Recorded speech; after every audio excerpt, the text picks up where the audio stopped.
untuk eksekusinya rigidnya gimana sih Pak Puguh? Monggo sareng bangun Malang. Iya. Jadi itu adalah tagline yang mencerminkan bahwa kita ketika ingin membangun Malang yang dalam bahasa saya itu Malang itu sepenggal Firdausnya Indonesia. Sepenggal Firdausnya Indonesia. Kenapa saya katakan demikian? Karena Malang Raya ini gudangnya resources. Nah, kalau ini dikeroyok begitu, jadi 8 anggota DPR RI yang dari Dapil Malang Raya ini duduk bareng dengan Bupati dan mereka ngobrol, ayo kita sama-sama mengawal jalan nasional ini, jalan menuju Pantai Selatan ini supaya benar-benar memenuhi standar dan kriteria, sehingga ketika infrastruktur atau jalan itu bagus atas upaya semuanya tadi itu bukan hanya akan meningkatkan pendapatan daerah. Saya pikir kalau saya secara pribadi siap ya. Cuman kan kita butuh mekanisme untuk itu. Yang mekanisme kita butuh kira-kira respon masyarakat seperti apa dan segala macam. Dan ini yang sebenarnya sedang kita tunggu begitu. Untuk menunggu kira-kira respon masyarakat, respon tokoh masyarakat, respon publik seperti apa. Tetapi secara pribadi siap, insya Allah siap begitu. Menarik. Halo Tribuners, kembali lagi di segmen Mata Lokal Memilih, sebuah perjalanan cerita yang selalu menampilkan isu-isu politik dan juga perjalanan perhelatan pemilu dan pilkada 2024 bersama saya Abbas Doni.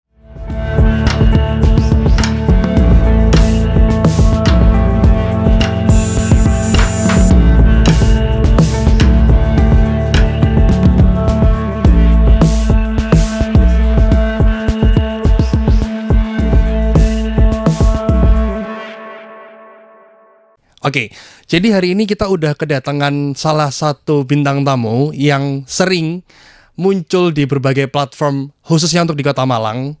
Beliau adalah sosok yang juga dikenal sebagai local heroes-nya Kota Malang. Siapa lagi kalau bukan Bapak Haji Puguh Widji Pamungkas. Oke, selamat datang Pak Puguh. Mungkin bisa disapa dulu pemirsa-pemirsa yang ada di rumah. Terima kasih Mas Abbas, salam sejahtera kepada seluruh masyarakat warga Malang Raya di manapun berada. Semoga kesehatan dan keberkahan senantiasa terlimpah kepada kita semuanya. Oke Pak Puguh, saya sebelumnya mau ngucapin selamat dan juga istilahnya apa ya, selamat bertugas juga. Karena beberapa waktu lalu saya lihat di beberapa media, di pemberitaan juga, banyak informasi yang diresmikan oleh KPU bahwasannya Pak Puguh ini secara resmi sudah disampaikan sebagai DPRD terpilih untuk Provinsi Jawa Timur 2024. Saya ucapkan selamat untuk Pak Puguh. Terima kasih Mas Abbas. Nah Pak Puguh, kita udah lama gak ketemu nih. Saya terakhir ketemu Pak Puguh itu kalau nggak salah sebelum pemilu. Gimana kabarnya Pak Puguh selama ini? Saya udah lama gak dengar cerita-ceritanya. Ya alhamdulillah baik ya. Jadi setelah pemilu beraktivitas seperti biasa di rumah sakit. Oke. Nah Pak Puguh, kalau misalkan selama pemilu kemarin itu kan saya cuma mantau Pak Puguh dari sosial media aja. Kita juga jarang waktu untuk ngobrol bareng, jarang waktu untuk ketemu. Nah selama pemilu kemarin Pak Puguh, ada nggak sih cerita-cerita menarik dari proses kampanye? Karena saya lihat kayaknya seru banget tuh Pak Puguh, berkunjung ke teman-teman pelaku supir angkot, kemudian juga berkunjung ke beberapa daerah-daerah di Malang Raya. Saya belum dengar ceritanya gimana Pak Puguh. Ya tentu selama perjalanan kampanye kemarin ini ya banyak sekali experience yang didapatkan di lapangan. Karena mengingat Malang Raya ini wilayahnya sangat luas sekali. Kabupaten Malang saja ada 33 kecamatan, 390 desa, belum lagi Kota Malang dan belum lagi Kota Batu begitu. Jadi dari perjalanan itu memang saya berjumpa dengan banyak segmen masyarakat. Salah satunya yang tadi sampean sebut itu dari golongan supir-supir angkot begitu. Jadi cukup banyak sekali insight yang mereka berikan kepada saya selama perjalanan berinteraksi dengan mereka. Salah satunya memang tidak bisa dipungkiri jeritan hati para supir angkot ini dengan situasi yang terjadi hari ini begitu. Jadi era disruption ya, kemajuan di mana mereka sudah mulai tergantikan dengan moda transportasi yang lain begitu. Oh, berarti itu juga jadi salah satu alasan utama Pak Pugu istilahnya nyambangi mereka. Iya. Oke. Jadi saya tahu itu begitu karena kita tahu sendiri di Malang ini juga sudah mulai sangat banyak sekali moda transportasi dengan berbagai macam platform yang itu tentu saja mendistrupsi ya keberadaan angkot itu sendiri. Nah, di beberapa kali pertemuan itu saya sampaikan bahwa angkot ini memiliki peran sejarah yang tidak bisa tergantikan. Dulu sebelum ada kemajuan era transportasi seperti sekarang, angkot ini yang menjadi salah satu penyumbang dari pergerakan ekonomi yang ada di Malang Raya begitu. Nah, saya pikir salah satu yang saya sampaikan kepada mereka memuliakan atau merevitalisasi angkot itu tidak berarti kita tidak adaptif dengan kemajuan teknologi begitu. Jadi tetap mereka juga harus difikirkan, tetapi kemajuan juga tetap kita ambil begitu. Gitu. Karena kalau saya lihat ya, karena saya lahir di era-eranya Gen Z nih. Ya untuk efektivitas dan segala macam saya akan cenderung memilih untuk transportasi online atau disebut ojol lah. Nah, tapi kalau idenya Pak Pugu gimana nih? Tetap adaptif tapi tetap memuliakan juga sama si pelaku-pelaku supir angkotnya ini. Gimana tuh? Salah satunya itu kemarin yang saya sampaikan adalah melakukan inovasi di transportasi umum yang disebut angkot itu dengan menjadikan mereka ini sebagai angkutan untuk anak-anak sekolah. Angkutan sekolah dan angkutan pariwisata. Jadi kenapa sekolah? Karena kita tahu bersama bahwa tingkat kemacetan ini kan semakin hari semakin luar biasa. Anak-anak sekolah semakin banyak dan sekarang itu para orang tua lebih memilih untuk membeli sepeda motor atau kendaraan untuk nganter jemput anaknya daripada mereka harus memakai transportasi umum. Mungkin karena security, mungkin karena kepastian dan segala macam. Sehingga mereka lebih memilih itu. Nah, kalau tidak bisa dibayangkan kalau masing-masing orang tua itu punya kendaraan masing-masing dan mereka jalan bareng di jam yang sama untuk ngantar jemput, itu kan memperparah derajat kemacetan yang ada di Malang gitu. Tetapi kalau angkot ini bisa direvitalisasi, misalkan dia dikontrak dengan trayek tertentu yang melewati sekolah-sekolah itu, secara dimensi angkot itu kecil dibandingkan dengan bis sekolah misalkan. Secara dimensi, sehingga dia bisa adaptif masuk ke ganggang yang memang sekolah itu adanya di tempat-tempat jalan-jalan sempit. Kemudian yang kedua, mungkin secara eksistensi mereka ini bisa dikontrak oleh pemerintah kabupaten atau kota gitu. Sehingga mereka ini si sopir angkot ini juga punya kepastian penghasilan. Begitu, punya kepastian penghasilan, kepastian pekerjaan begitu. Tapi responnya mereka gimana Pak Pugu? Ya saya pikir sangat antusias ya, dan di beberapa wilayah sudah diadopsi pikiran ini. Jadi yang di luar Malang dan di Batu kayaknya terakhir kemarin sudah mulai diterapkan itu. Jadi angkot dipakai untuk supir antar jemput anak sekolah. Jadi dia itu melewati jalur sekolah. Jadi trayeknya khusus, melewati sekolah-sekolah itu jamnya juga ditentukan begitu. Sehingga itu juga akan mereduksi potensi-potensi kemacetan yang Pak Pugu tadi disampaikan akan dijadikan waktu bersama itu. Selain itu juga kita mengembalikan kultur kearifan lokal yang dulu pernah terbangun. Jadi kenapa sekarang itu permisifme, kemudian akhlak pekerti ini menjadi sebuah catatan, egoisme dan segala macam itu. Mungkin saja karena memang didesain anak-anak itu sejak kecil sudah egoisme gitu. Nggak pernah berinteraksi, nggak pernah ini. Nah, kalau mereka menggunakan transportasi umum, itu kan ada interaksi. Jadi kayak ya sambil berangkat sekolah sambil ngobrol dulu. Itu. Karena dulu saya ngalamin sebenarnya, tapi sistemnya lebih ke antar jemput, yang ya pelaku swasta aja. Dan memang beda berangkat sendiri-sendiri atau diantar orang tua itu kan hitungannya sendiri ya. Sama kita berangkat yang bareng-bareng teman-teman mau ke sekolah. Selama perjalanan banyak hal yang bisa dibahas, banyak hal yang bisa diobrolin, dan itu menurutku ide menarik. Tapi ide menarik Pak Pugu, saya harapannya bukan hanya jadi ide semata. itu perlu memang persiapan yang panjang, koordinasi dengan berbagai pihak. Iya, betul. Pak Pugu udah menyiapkan itu juga untuk kedepannya, khususnya Iya. untuk DPRD ya. Salah satu bukan janji ya, salah satu komitmen yang saya sampaikan kepada mereka, nanti saya akan mengawal itu begitu. Jadi supaya teman-teman angkot ini juga secara kehidupan itu memiliki jaminan begitu. Tuh. Karena hari ini itu salah satu jeritan mereka itu ketika mereka itu nyopir angkot itu untuk setoran aja itu kadang, atau untuk beli bensin aja kadang kurang begitu. Susah. Iya. Apalagi untuk menghidupi keluarganya gitu. Ini kan betul. kasihan gitu. Iya. Padahal jumlah angkot ini banyak sekali, di atas 1.000. Iya loh Pak Pugu. Iya. Maksudnya masih kelihatan banget banyak angkot. Saya dulu tinggal di daerah Landung Sari. Itu angkot yang jalan hanya beberapa, tapi angkot mangkraknya juga banyak. Itu Iya. kan adalah cuplikan atau potret di mana sebenarnya kurangnya produktivitas daripada pelaku-pelaku supir angkot dan segala macam.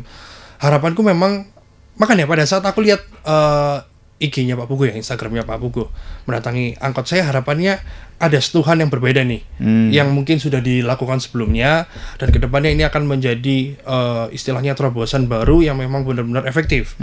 Nah, itulah harapanku juga kenapa memang setelah diceritakan sama Pak Pugu bagaimana ide pengembangannya, harapannya itu juga bisa jadi hal mendasar yang teman-teman di pemerintahan sana bisa garap lah.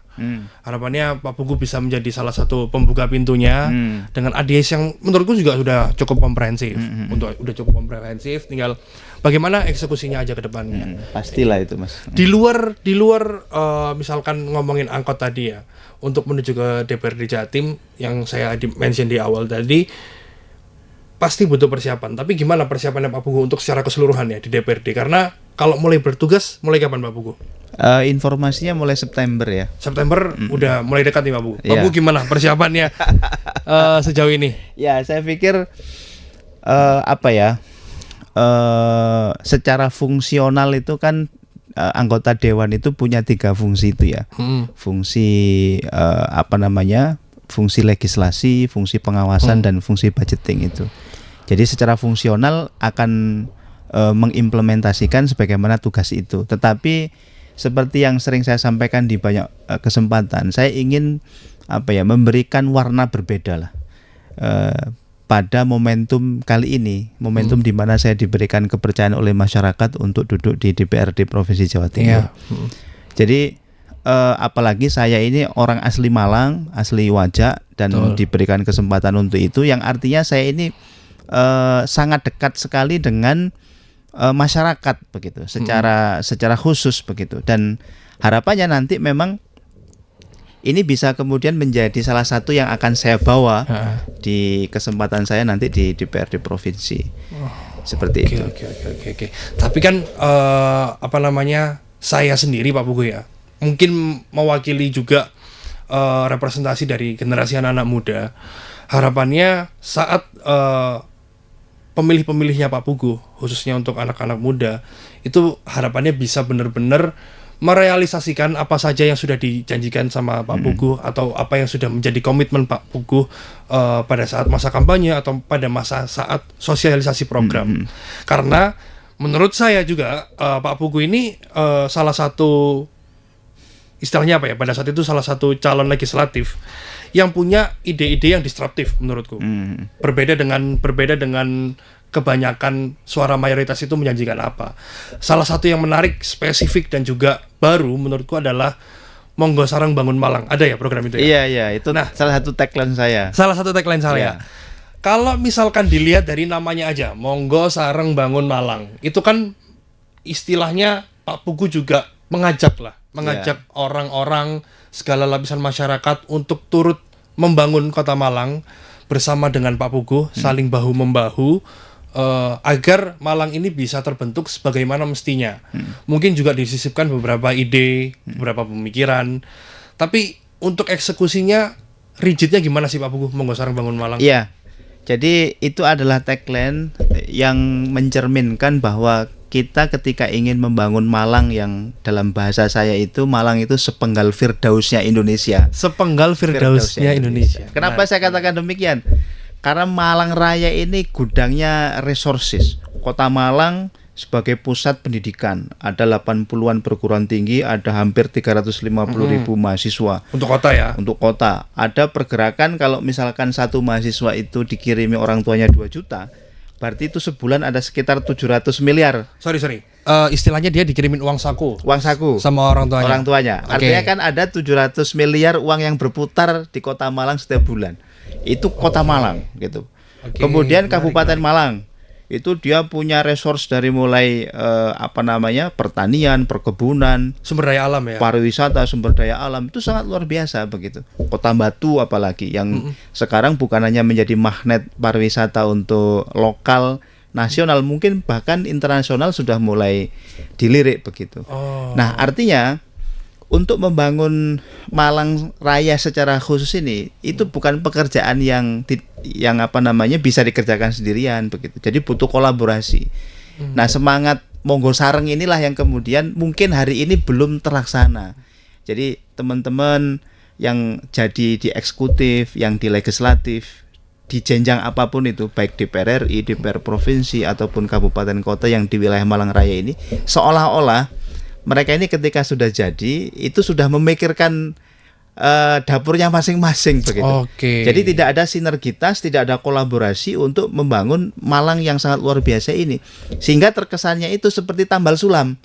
Maksudnya? Tambal sulam itu jadi di era kepemimpinan X misalkan, itu mengerjakan pekerjaan A. Ketika sudah beralih ke kepemimpinan B, maka beda lagi. Jadi starting from zero lagi. Ini kan menjadi masalah. Padahal kalau bisa direncanakan dengan sustainability pekerjaan ini kan sangat luar biasa begitu. Misalkan ini contoh, Kabupaten Malang itu punya salah satu keunggulan yang namanya Pantai Selatan. Ya kan? Banyak Selatan. banget tuh. Banyak banget. Dan itu diakui dimanapun gitu. Nah, ini kan pekerjaan yang mungkin ya tidak bisa dikerjakan 1-2 tahun gitu. Karena butuh konsentrasi, butuh kesepahaman, butuh kolaborasi, butuh sinergi dari semua stakeholders yang ada di Malang gitu. Nah, ini yang menurut saya belum dioptimalkan gitu. Salah satu contoh misalkan kepala daerah yang sekarang atau kepala daerah yang ada itu seharusnya mengajak kolaborasi semua, baik itu anggota DPR RI yang sampai level itu juga. DPRD provinsi kan itu dapilnya begitu.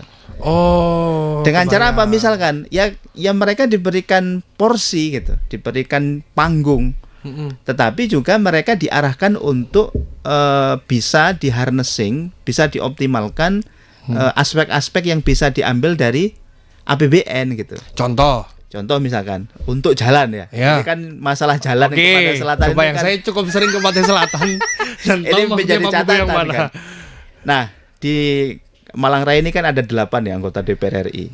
Kalau itu jalan nasional itu kan domainnya pemerintah pusat. Betul. Nah, yang bisa untuk mengadvokasi ini siapa?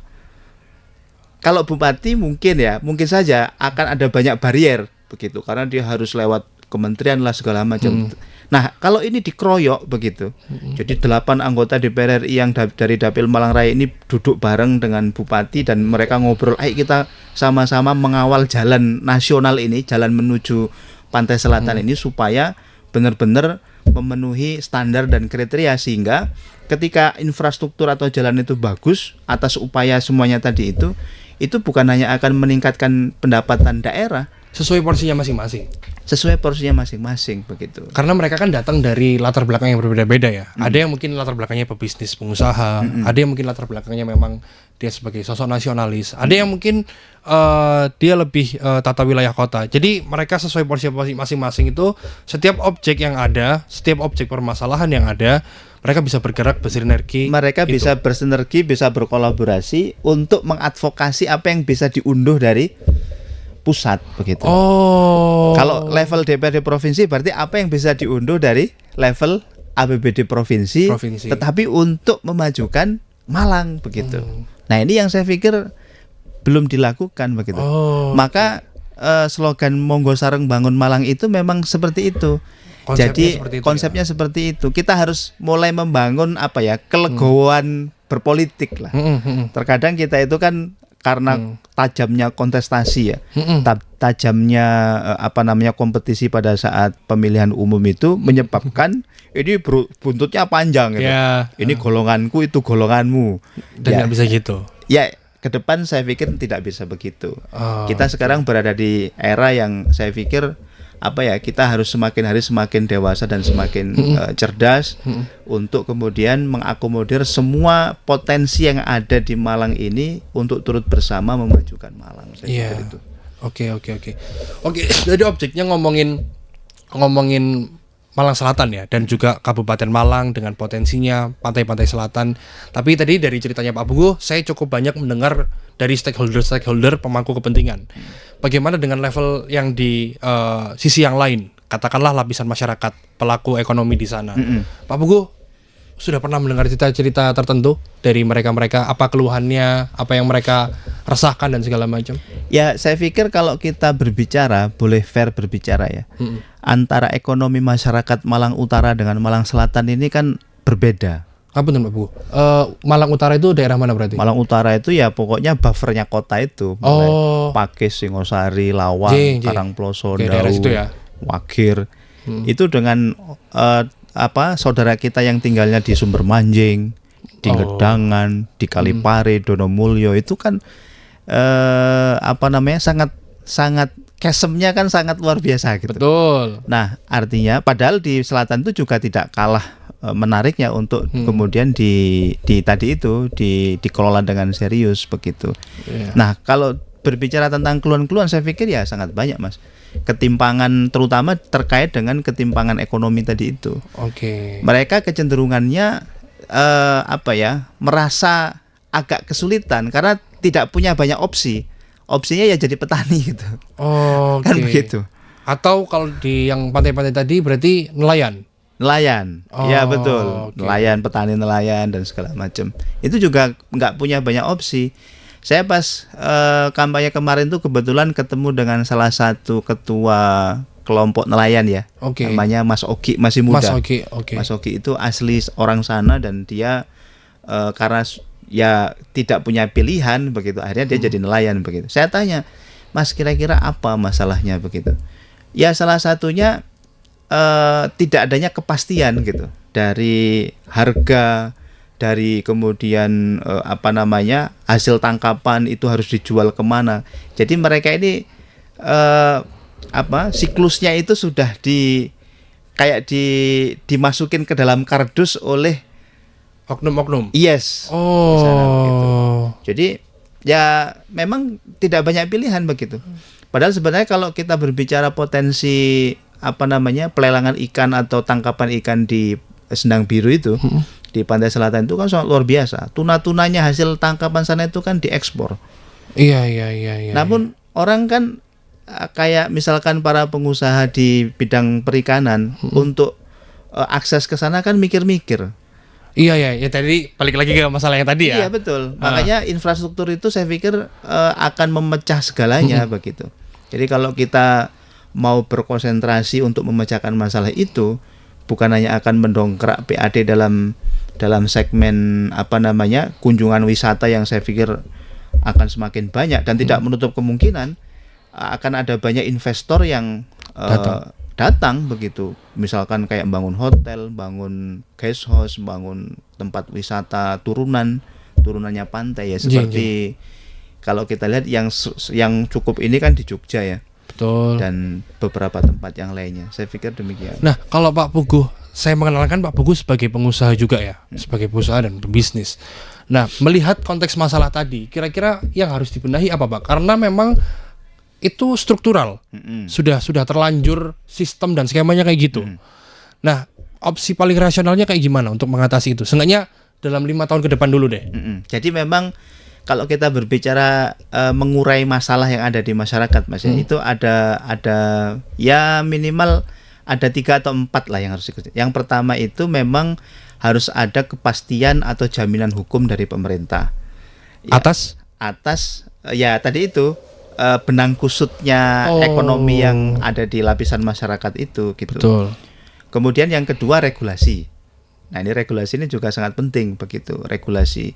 Misalkan ini regulasi itu kayak orang yang sekarang ini kan kalau para petani kan repot. Nanam cabai, nanam tomat sudah biaya tanamnya mahal, ternyata anjlok, ya kan? Pupuk susah dicari, ya kan? Kemudian harganya juga dipermainkan oleh tengkulak dan segala macam.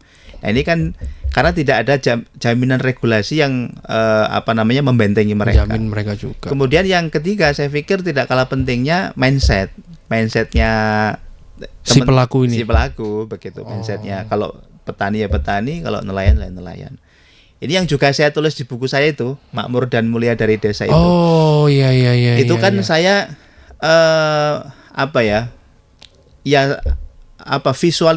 visualisasi saya ketika saya ini kan lahir di desa. Betul. Lahir di desa, kemudian membuat industri kesehatan juga di desa, dan alhamdulillah atas izin Allah itu terus bertumbuh dan berkembang. Diawali dari mindset. Nah, saya menemukan benang merahnya salah satunya adalah mindset. Nah, mindset ini kadang teman-teman yang sekarang itu para pemuda atau generasi muda yang tinggal di desa itu nggak sabaran gitu, nggak sabaran untuk menjalani proses itu. Terutama yang segenerasi saya nih. Yes. Oke. Kebayang. Iya. Padahal jokesnya ini Pak Pugu, kalau generasi saya itu pemalas yang banyak mau. Nah itu, pengennya cepat. Jadi kan sebenarnya kalau dibandingkan antara generasi yang dulu dengan sekarang, itu kan enakan sekarang. Iya. Iya kan, apalagi sekarang ini dengan perhatian pemerintah pusat ke desa itu kan sangat luar biasa. Ada dana desa yang pasti itu setiap tahun dikucurkan, belum lagi dari provinsi, belum lagi dari kabupaten yang memang dikucurkan langsung ke desa gitu. Iya. Sebenarnya kalau ada kolaborasi ya, tadi kembali lagi pemerintah, kalau di desa ya pemerintah desa tadi itu, kemudian masyarakat desa, generasi muda, dan ketika ada harmonisasi antar mereka itu, wah itu saya pikir kemakmuran dan kemuliaan di desa itu bisa di-create begitu. Oh, begitu ya. Nah, menarik sih menurutku. Itu adalah seenggaknya gambar besar dari ide Monggo Sareng Bangun Malang. Harapannya aku juga setuju sih. Stakeholder dan juga mereka-mereka yang sudah terpilih baik dari level nasional sampai level kabupaten, semuanya bisa bersinergi, saling bahu-membahu, karena memang kalian sudah terpilih. Saya sebagai pemilih harapannya ya kalian bisa bersinergi lah untuk yang harus kalian layani adalah masyarakat nih, terutama untuk wilayah Malang Raya. Itu sudah terpilih, sudah diumumkan KPU juga. Harapannya kalian dan Nyun Sewu Pak Pugu juga sudah mulai bersiap untuk mengeksekusi dan merealisasikan ide itu agar tidak hanya jadi wacana yang ada rekam jejaknya. Selanjutnya nih Pak Pugu, ini menarik menurutku juga. Selanjutnya kita sudah dekat dan juga di depan mata momen Pilkada 2024. Iya. Untuk di wilayah Malang Raya ini sudah mulai. Nah ini Pak Pugu udah ketahuan, ini udah tahu berarti arah saya kemana ya. Tapi jauh sebelum itu Pak Pugu gimana nih memandang untuk wilayah Malang Raya? Karena menurut saya ada perbedaan dan juga ada isu-isu menarik. Contoh di Kota Malang itu sangat cair Pak Pugu. Masyarakatnya itu sangat cair, sangat fluid lah. Mereka tiba-tiba bisa ke arah yang mana, tiba-tiba bisa ke arah yang mana, tergantung objektif sudut pandangnya mereka dan latar belakangnya mereka seperti apa. Itu untuk Kota Malang. Tapi kalau untuk di kabupaten, saya melihatnya adalah grassroots yang sangat kuat. Ada pakem tertentu yang sudah menjadi langganan pemilihnya itu. Contoh misalkan nasionalis dengan agamis dan segala macam. Hal-hal seperti itu tuh di wilayah kabupaten cukup erat. Tapi kalau dari Pak Pugu pandangannya gimana untuk wilayah Malang Raya dan Pilkada 2024? Jadi ya saya pikir momentum Pilkada serentak 27 November ya kalau nggak salah. Ini menjadi momentum yang tidak boleh dilewatkan oleh masyarakat Malang Raya untuk memilih para pemimpin baik bupati atau wali kota yang mereka ini tidak hanya sekedar terpilih menjadi bupati atau wali kota gitu. Tadi itu dasarnya bahwa Malang itu gudangnya resources gitu. Jadi kalau dipoles dengan kepemimpinan terbaik itu akan menghasilkan sebuah tatanan daerah baik kabupaten ataupun kota yang sangat luar biasa. Yang luar biasa itu maknanya apa? Maknanya adalah masyarakatnya sejahtera, merasakan keadilan, terbebas dari kemiskinan, kebodohan, kemelaratan, ya ada jaminan sandang pangan dan seterusnya. Oke. Begitu. Jadi itu yang saya pikir esensinya di situ. Jadi secara umum bahwa pilkada nanti akan terlaksana di Kabupaten Malang, bahwa kita semuanya harus berkontribusi untuk turut mensukseskan itu dan memilih pemimpin terbaik, saya pikir itu. Kita semua harus berkontribusi, itu maksudnya Pak Pugu berkontribusi juga apa gimana? Karena ini nih, menurut beberapa pemberitaan Pak Pugu, menurut beberapa pemberitaan, saya sudah dapat banget informasi. Mumpung ketemu Pak Pugu sekarang, saya mau tanya langsung. Menurut beberapa pemberitaan, nama Pak Pugu ini masuk bursanya di Kabupaten Malang untuk menjadi bupati atau yang satu. Bahkan ada polling-polling tertentu yang dilakukan oleh teman-teman di media ya, dan juga lembaga-lembaga survei.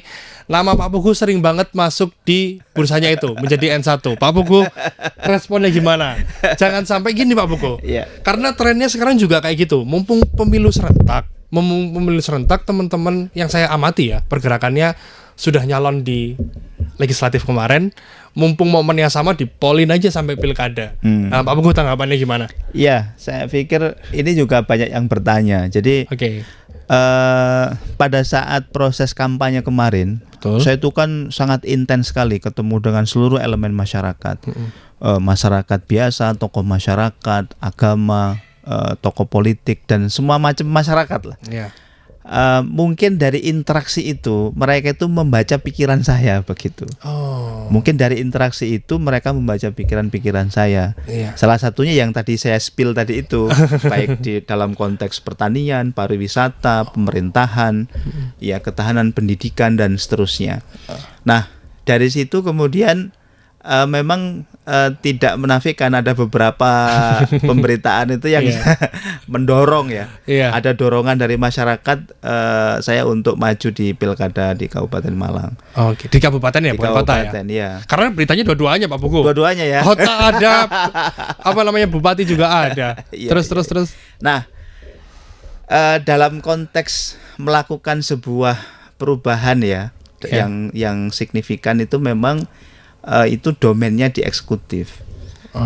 Jadi kalau kita tadi itu yang saya omongkan A sampai Z tadi itu, menyulap Malang Selatan jadi basicnya pariwisata, mengundang investor untuk datang ke sana, termasuk juga pendidikan, menjadikan Kabupaten Malang ini kemudian pendidikannya juga maju, tidak hanya pesantren, karena kan Kota Malang ini kan semakin hari sudah semakin sesak itu. Ya, kampus-kampus besar sudah mulai kehabisan lahan untuk membangun kampusnya. Ini tidak menutup kemungkinan kita menggeser itu ke Kabupaten Malang. Atau kemudian ya tadi itu permasalahan masyarakat, ekonomi masyarakat dan seterusnya tadi itu. Artinya kita sangat memiliki peluang begitu untuk kemudian ini menjadi salah satu narasi yang akan terus kita bangun, dan itu domainnya memang di eksekutif gitu. Karena kuasa pengguna anggaran, kuasa kebijakan, policy akan lebih leluasa kalau di itu memang di eksekutif. Begitu. Berarti secara nggak langsung dong, secara nggak langsung Monggo Sarang Bangun Malang akan hanya bisa dieksekusi kalau Bapak Pugu menjadi bupati. Ya kira-kira seperti itu. Jadi memang dorongan atau kemudian ajakan, dorongan dan ajakan untuk berkolaborasi dan bersinergi itu memang akan bisa powerful ketika itu yang mengajak dan yang mengajak sinergi dan yang mendorong itu adalah pimpinan daerah begitu. Karena dia yang punya segalanya gitu. Iya, punya segala-galanya. Karena dia juga bupati dengan segala wewenangnya. Bahkan opsi untuk menjalankan kolaborasi itu tidak datang hanya dari figur-figur tertentu, tapi UPT-UPT, dinas dan segala macam itu juga bisa digerakkan untuk istilahnya menjadi akselerasi juga lah untuk mengeksekusi segala idenya. Karena harusnya untuk istilahnya konsep perubahan yang seluas itu, yang sejauh itu dan semasif itu perlu resource yang gede juga tuh. Betul. Nah kalau dari Pak Pugu sendiri, katakanlah tadi sudah ada tendensi ke sana nih. Harapannya Pak Pugu untuk sosok bupati itu kan juga butuh pendamping. Butuh pendamping yang pertama satu visi. Yang kedua juga bisa istilahnya terbuka terbuka atas segala masukan, terbuka atas segala ide, sehingga kinerja saat tandem atau kinerja saat berkolaborasi itu bisa benar-benar efisien. Kira-kira Pak Pugu, dengan ideas yang seperti itu, dengan ide yang seperti itu, sosok seperti apa yang dibutuhkan untuk katakanlah Pak Pugu aja kolaborasi? Ya, saya pikir ini ya, kembali lagi ke tadi ya, sebelum jauh sosok yang diajak kolaborasi itu, saya pikir poin utamanya adalah bahwa yang bisa melakukan perubahan, mengawal, mendorong terjadinya sebuah perubahan yang signifikan di sebuah daerah itu adalah seorang eksekutif, kepala daerah lah ya, kepala daerah. Nah, yang kedua, konten kolaborasi dan sinergi tadi itu melibatkan semua segmen masyarakat, semua stakeholders. Kalau kita merujuk dari konsep pentahelix itu berarti bukan hanya pemerintah, tetapi di situ ada media, ada komunitas, ada masyarakat itu sendiri, ya kan, ada akademisi, dan saya pikir itu semuanya ada di Malang gitu. Yang mungkin hari ini belum dioptimalkan peran dari masing-masing mereka ini. Padahal masing-masing unsur tadi itu. Padahal kalau semuanya ini dijadikan satu bagian, satu ikat untuk kemudian menjalin kolaborasi yang bagus, yang apik, dengan satu tujuan tadi itu, untuk memajukan Malang, menaikkan gradingnya Malang menjadi daerah yang bukan hanya luas secara luas wilayah, tetapi benar-benar masyarakatnya adil, sejahtera, makmur, berdaulat tadi itu sangat mungkin bisa terjadi begitu. Nah, pertanyaan yang tadi itu sosok seperti apa? Betul. Ya, saya pikir semua orang bisa aja begitu. Yang terpenting kita memiliki kesepahaman tadi itu. Untuk menjalankan itu. Dan saya pikir poin pentingnya ini, Mas. Apa itu? Kita butuh sosok anak muda lah ya. Di Malang ini yang tampil di panggung itu. Berarti ini udah di-spill dong. Yang cocok untuk mengeksekusi itu, karena kita tidak menutup kemungkinan selain hanya daripada trennya seperti itu, karena di beberapa pemilihan beberapa pasangan di 2004 ini kayaknya trennya ke arah sana. Ada banyak nama lah yang nggak usah disebutkan, tapi pasti pemirsa di rumah juga udah pada tahu. Tapi lebih daripada itu, benar memang adanya kalau memang anak muda itu yang sudah punya kapabilitas, yang memang sudah berprestasi, layak diberikan kesempatan untuk tampil. Menurutku seperti itu ya. Tapi terakhir Pak Pugu nih ya, saya harap jawabannya hanya satu kata aja sebelum kita tutup. Apakah Pak Pugu siap untuk menjadi Bupati Malang tahun 2024-2029? Ini jawabannya boleh panjang atau singkat? Harapannya singkat aja supaya mereka penasaran. Iya, saya pikir kalau saya secara pribadi siap ya. Cuman kan kita butuh mekanisme untuk itu. Mekanisme kita butuh kira-kira respon masyarakat seperti apa dan segala macam. Dan ini yang sebenarnya sedang kita tunggu begitu.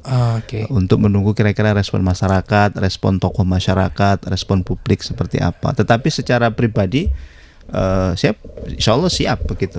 Menarik, itu jawaban terakhir dari Pak Pugu. Saya potong sampai situ aja, biar teman-teman sendiri yang nge-cut videonya, potong masukin TikTok biar semakin Pak Pugu viral. Kalau gitu terima kasih banyak Pak Pugu atas kesempatannya, teman-teman. Terima kasih banyak juga sudah nonton sampai akhir. Bye guys, see you until the next one. Download Tribun X sekarang, menghadirkan lokal menjadi Indonesia.